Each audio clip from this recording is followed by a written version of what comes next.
Patrick? What's up, Ryan?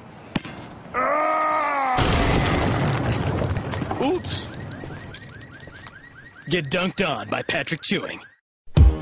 Say hello, I walk through the valley of the shadow of death. I feel no road. Another one say Ewing is turning it on.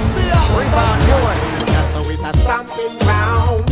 When they wanna be a real come around. Oh, when we did that, we still a control the town. Them I know, them I know, them I know. Hey, what goes up must come down. Anything we lost, it must be found. Win a fight, baby, war, win a bling strong. Better know, better know, better know, better know. You can't diss gangsters and make us fall. That's what I'm saying to you.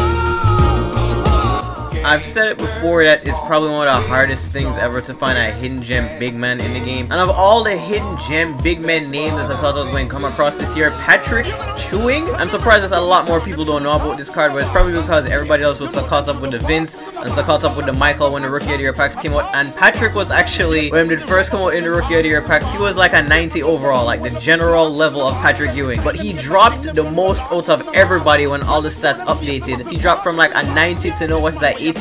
But what people didn't notice is that the only things that they really dropped were his defensive stats. Everything that is offensive is generally about the same. Have the same mid-range shot. His defensive rebounding still feels about the same, but more than anything in post fadeaway, the fadeaway is still wicked and is the best. I think next to Dirk, the best post fadeaway in the game right now. And just for the name value, because he's Patrick Ewing, him get blocks even though his block rating is only at 75. The center position is probably the most limited right now in my team. There's legitimately not a lot of people you can get unless you've gone off to get the Ralph Sampson like I did. So it's really hard to find a center, not just a good center, but a good offensive center. There's people like DJ and Dwight for defensive purposes, yeah, but every other center is so stunted offensively that it's almost impossible to get a good one. And Patrick, I still like to do that spin jumper. Spin jumpers last year were cheese, but in the post, him and Dirk can still hit spin jumpers fairly well, and these fucking babies cannot handle it when you go over the left shoulder. Is a green release every time in that sweet spot. And just like all the other centers, he's still going to dunk on the game like Stephon Marbury. Him don't miss anywhere near as many dunks as the other idiot centers in this game. Him either get the and one or him just finish it right the fuck over whoever is underneath him. And take a look at this. The post fadeaways that I'm doing, them in the mid-range area near the free throw line. I mean, that's just fucking incredible. Even with Dirk, I don't get green releases from that far. Like I said, it's hard to find a good big man hidden gem and a good big man offensive hidden gem, but depending on what your lineup looks like, Patrick could literally be the best and most efficient go-to for your team as a whole. Everybody should know by now that big men are just overpowered as hell this year, and if I don't get it in the pick and roll, then you're gonna take him right back to the sweet spot, go on the left shoulder turnaround or the step back, and it's a green release. Like, I'm not even joking with you. There's a series of about 5 clips in 10 seconds where he gets green releases back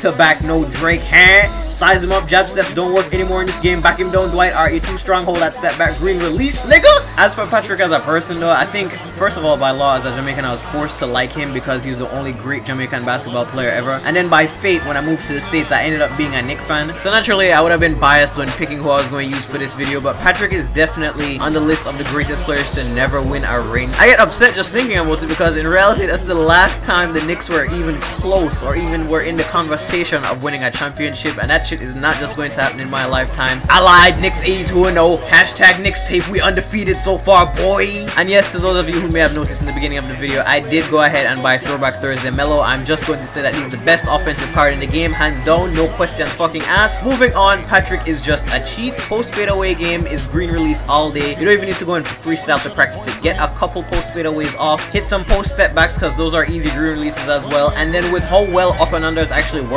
in this game now, if your opponent is not a fool, then I'm going to have to commit on guarding the post fadeaways, and then the up and unders come into play. And obviously he's still Patrick fucking Chewing, throw it down over everybody no matter who is in the way. Patrick, I'd definitely say that at this point in the year, at the end of October, he is the best backup you can probably get in the game. I wouldn't say you can start him because there are better options to start. Reason being because he's not that great of a defender, him just kind of get those blocks because he's Patrick Ewing, that's kind of about it. But as far as our backup goes, it's probably the best you can find because he's so offensively potent potent. He's somebody that can literally come off your bench and drop 20 if a couple of those post fades start dropping. I'd also definitely recommend him for the 3-goal player seed and road to the playoffs, because that gives you a go-to scoring option in the post, which as you've seen is quite fucking cheddar. And the best part is, because everybody sleeps on this card so much, is only about 7,000 MT, so it's affordable to just about everybody, which perfectly allows me to segue into the final points of the video. I'm doing another 50k MT giveaway on Xbox One like I did with my historic domination pack video. All you have to do is be following me on Twitter and retweet the link to this upload, which will be in the description. Just go ahead and retweet that and be following me, and I'll pick somebody by Sunday. And lastly, this weekend I might be doing subscriber wagers, so just be following me if you want to try to play me in a sub wager game for a video. I might do it, I might not, depends if I play road to the playoffs, but that is about it.